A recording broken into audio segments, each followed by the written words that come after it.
On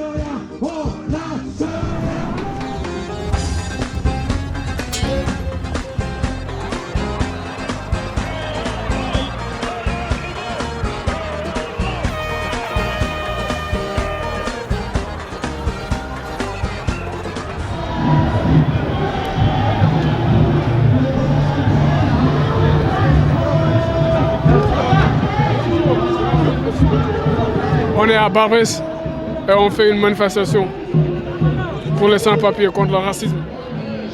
Aujourd'hui, c'est la journée mondiale de lutte contre le racisme. On sait qu'il va y avoir des élections où beaucoup de gens vont s'abstenir, donc on va nous dire que le Front National a gagné. Mais en fait, ceux qui ont gagné, c'est des abstentionnistes. C'est tous ceux qui sont dégoûtés de la politique, de l'austérité, de la crise économique. Et c'est à ces gens-là qu'il faut s'adresser pour dire que la solution, c'est la justice sociale et l'égalité des droits pour tous, et non pas la régression sociale, le repli sur les frontières et la xénophobie. Les papiers! Les papiers! Les papiers! Pour tous! On est là pour dire que notre petit pays de France, berceau des droits de l'homme, 1789, Voltaire, Hugo, Zola, tous ces esprits des Lumières, sont aujourd'hui ravalés dans les oubliettes du fascisme qui est en train de monter de façon considérable. On n'arrête pas sous couvert de lutte contre le terrorisme, de mettre des contrôles partout, fliquer tout. On s'aperçoit qu'il y a une stigmatisation. On ne va pas dire non plus que c'est une stigmatisation avec des yeux qui se transforment en revolver, mais on voit des tas de petits cas de racisme ordinaire, on va dire. Et le pire de tout, c'est que tout ça est en train de se banaliser. Parce que le racisme, ça l'arrange à l'État, parce que ça sert les intérêts électoraux. Ils sont comme le FN, pareil. En fait, les fascistes en France ont réussi quand même, depuis ces dernières années, à banaliser l'inacceptable. Et on peut remercier nos politiciens d'hier ou d'avant-hier, de Mitterrand à Sarkozy en passant par Hollande, d'avoir joué avec l'extrême droite pour contrer soi-disant la droite, mais faire monter les thèses fascistes. Et puis le problème, c'est que les gens suivent et sont tout à fait d'accord avec ça. On fait gober n'importe quoi à n'importe qui. Mais ça, tant qu'on il n'y aura pas les mêmes droits pour tous, on fera le terreau du terrorisme. Un camarade encore hier était au supermarché, un camarade sans papier, il y avait une vieille dame derrière, il allait se passer, puis il avait un caddie un peu lourd, il dit je vais vous le prendre pour vous aider, et elle a fait 1 mètre de recul en le regardant, en se disant bon.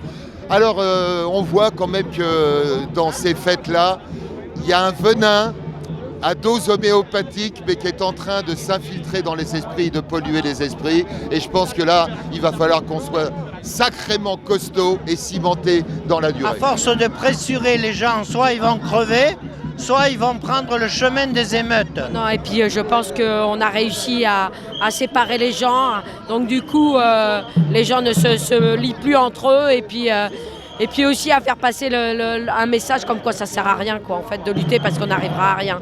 Donc du coup tout le monde lâche l'affaire. J'aimerais être comme la plupart du peuple français, sous anesthésie générale. Et toi tu savais pas.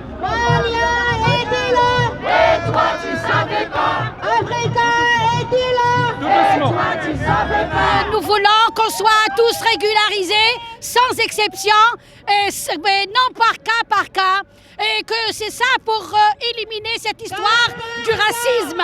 C'est ça le racisme, c'est la discrimination de toutes les races.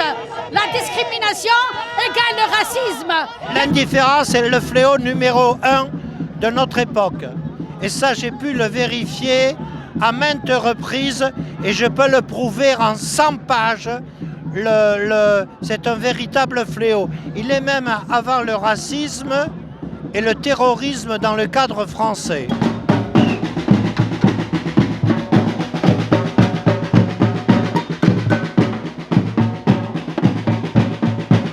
Qu'est-ce qu'on veut? Les papiers. Qu'est-ce qu'on veut? Les papiers. Qu'est-ce qu'on veut? Les papiers. Pour qui? Pour tous. Qu'est-ce qu'on veut? Les papiers. Qu'est-ce qu'on veut? Les papiers. Qu'est-ce qu'on veut? Les papiers. Moi je suis un chanteur issu de l'immigration, Captain Freddy, donc j'ai fait une chanson qui s'appelle Travailleurs immigrés, que j'ai mis en ligne aujourd'hui. Travailleurs immigrés dans la douce France, travailleurs immigrés, dis-moi où est la chance. Travailleurs immigrés dans la douce France. Travailleurs immigrés, il faut suivre la cadence. Certains disent qu'on vient voler le pain des Français, mais qui a libéré tous ces champs de blé? Des tirailleurs sénégalais, marocains ou camerounais. Moins d'un demi-siècle après, les a-t-on oubliés? Alors je suis là pour dire ça, travailleurs immigrés dans la douce France, travailleurs immigrés, dis-moi où est la chance?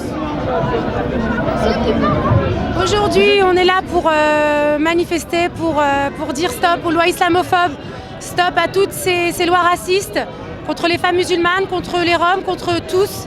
Et aujourd'hui, on demande l'abrogation de la circulaire Châtel qui discrimine toutes les mamans voilées en France. Il ne s'agit pas qu'il y ait une journée, c'est un combat, c'est un travail quotidien pour conscientiser les gens et leur faire comprendre que nous sommes tous sur la même planète, nous sommes tous sur le même bateau, on est tous dans la même galère et il faut serrer les coudes pour s'en sortir, tous ensemble, blanc, black, beurre, rouge, jaune, vert, bleu, United Colors of Love.